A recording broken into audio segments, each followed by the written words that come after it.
Hello, my name's Shan and thank you for watching. Today I'm here to talk to you about the importance of a bedtime routine for children.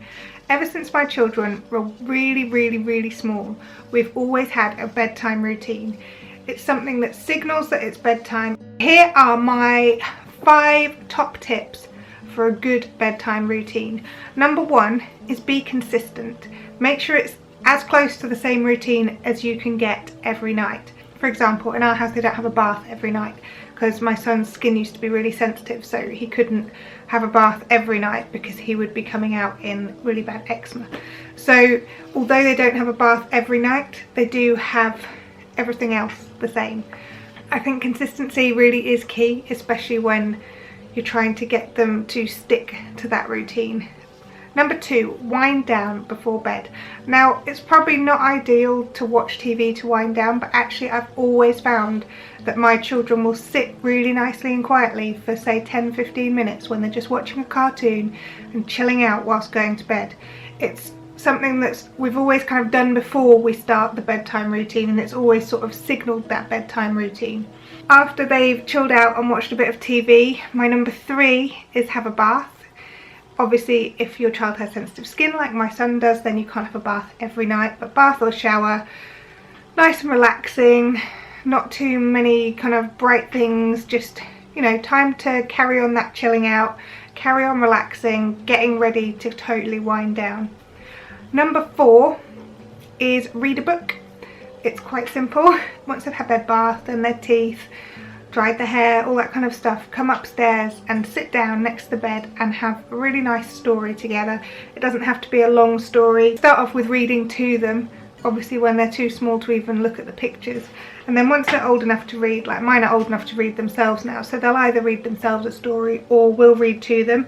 At the moment we are reading Captain Pug, the dog who sailed the seas, and my son is reading by himself the DC Super Friends Hero Havoc. These are brilliant books for little boys and girls, obviously, but they really helped my son get reading.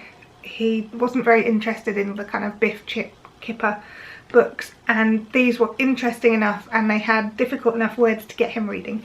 Anyway, that's by the by. Number 5, getting them into their pyjamas and getting their favourite toy or their blanket or whatever it is they sleep with. I've been sent this by Zippy Baby, and I think this is absolutely fantastic, and I wish this had existed when my 2 were little. Instead of poppers down the front, it's just got a zip. So when you're doing that change in the middle of the night that you don't want to get out of bed for, you can just unzip it, really easily change the baby's nappy, and then zip it back up, pop them back in their Moses basket or their cot. I think this is a really good idea, and anything that can minimise that time that's awake in the middle of the night is brilliant. My son has always had a muslin next to his head. I think when he was a really tiny baby he used to be sick all the time, so he had a muslin under his head to kind of catch all the dribbles so I didn't have to wash his sheets every night. And since then muslins have come along quite a way. I love these patterned ones and all the different things that go on with them. This one's also massive. But get them whatever it is they sleep with, whatever toy they want to sleep with that night, whatever blanket they need. My son always sleeps with his muslin even though he's now 7, and my daughter just needs her thumb. As long as she has her thumb she's fine, but she does like to take an occasional teddy into bed. Once you've gone through those 5 steps, your child should be calm, ready for bed. They should understand that it's bedtime, and if they don't initially, then just keep going with the same routine. As I said, for number 1, consistency really is key. If you can keep it consistent, then it's certainly a step towards making bedtime a more enjoyable time for you. I hope this has been useful for you. If it has, then give us a thumbs up. If you'd like to, then please subscribe, and I will see you again soon. Alright, bye!